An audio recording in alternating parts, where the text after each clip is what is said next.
Shear force and bending moment is one topic that most people will even know how to calculate it, but without understanding what it is. So let me show you what shear force and bending moment is from first principle, so you understand it easily. Now, assuming we have a beam, we have this beam,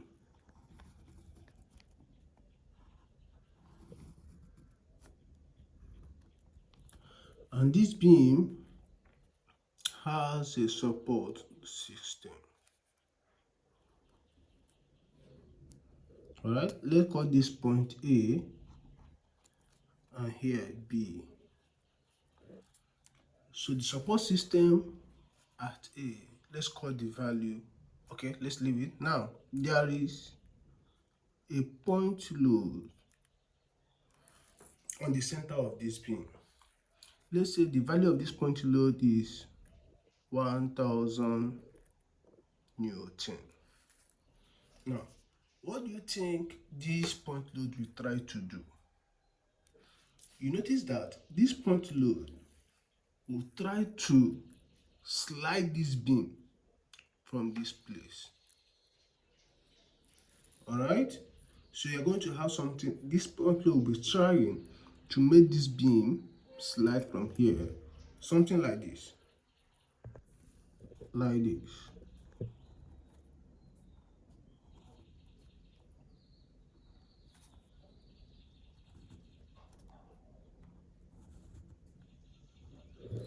Alright? But to prevent this from happening, remember this point load tries to make this beam slide, one part to slide past another.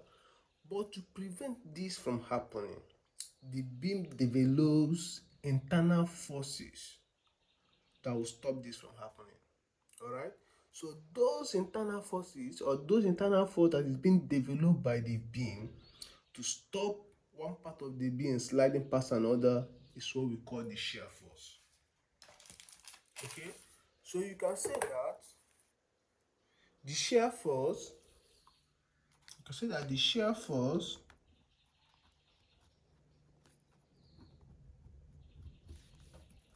is the internal force that prevents one part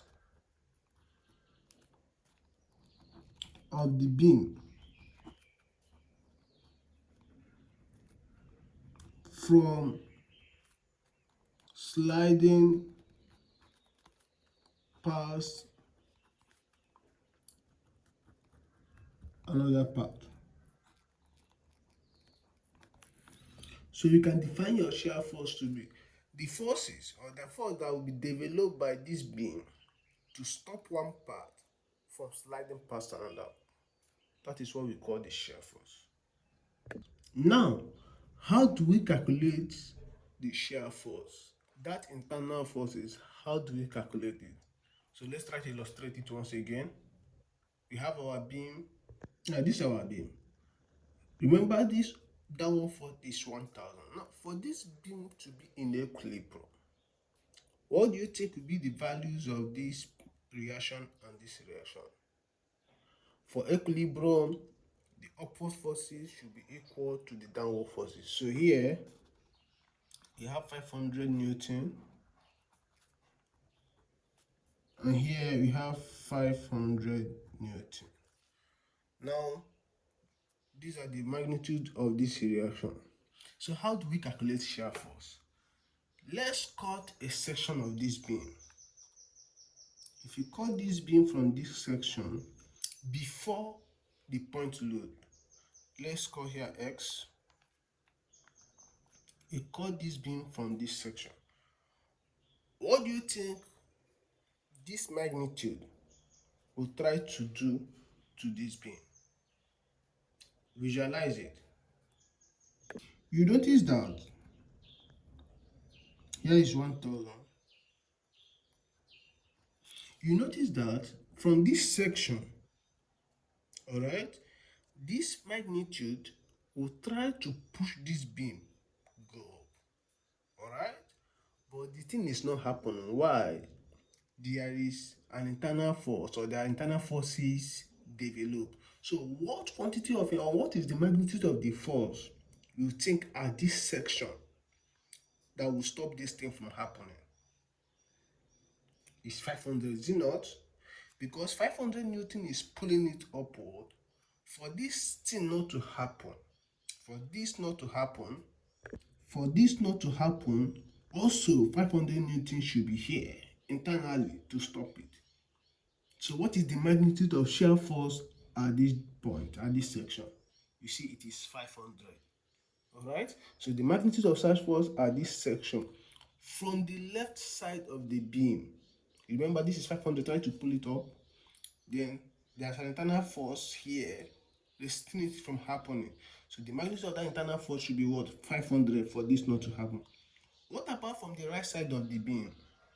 Now from the right side of the beam, we have 1000 here, we have 500. So the resultant force is here on this right side is what? 500, is it not? So on the right side of the beam, we have the resultant to be what? 500, pushing it what? Downward, right? So for this right side of the beam, we have 500 trying to push this thing downward, trying to make it slide past this side. For it not to happen, what is the force? What is the infernal force here that will prevent it from happening? It is what? 500. So either from the left to this section or from the right to this section, the internal force at this section, the shear force, the forces that preventing it one to slide past another is what? 500 Newton. So we cannot, now how did we get that 500? From here to here, you have only 500 at the resultant force on this side. You have 500 as the resultant force on this side. So you can see that from here, either from here to here or from here to here, the shear force at this junction, at this section, is the sum of all the forces, either from left to this point or from right to this point. So we can say that shear force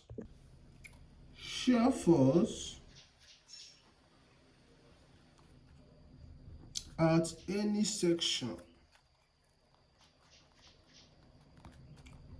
of a beam is the algebraic sum of all the vertical forces acting on either side of the section. Right? Now, with the shear force here, with this 500 is going to be positive or negative? Let me show you. But before then, if you know you have gotten value, please share, like, and comment on this video. It will encourage us to do more. Now, the value, whether it will be positive or negative, depends on the sign convention of shear force. And what is the sign convention? The sign convention of shear force is at every section, the left side of the beam, on the left side of the beam of every section, all upward forces will give you a positive shear force. Alright? And on the right side of the beam, all downward forces will give you a positive shear force. What do I mean? Here, the shear force at a section will be considered positive when the resultant of the forces to the left side, okay, the forces to the left side is upward, or to the right side is downward. Remember, at this junction, at this section, all right, at this section, from the left side, The resultant of the forces to the rest side, how many forces are you seeing here? Only this one is upward. So the sign convention says that the shear force at this point will be positive if the resultant of the forces on the left side is upward.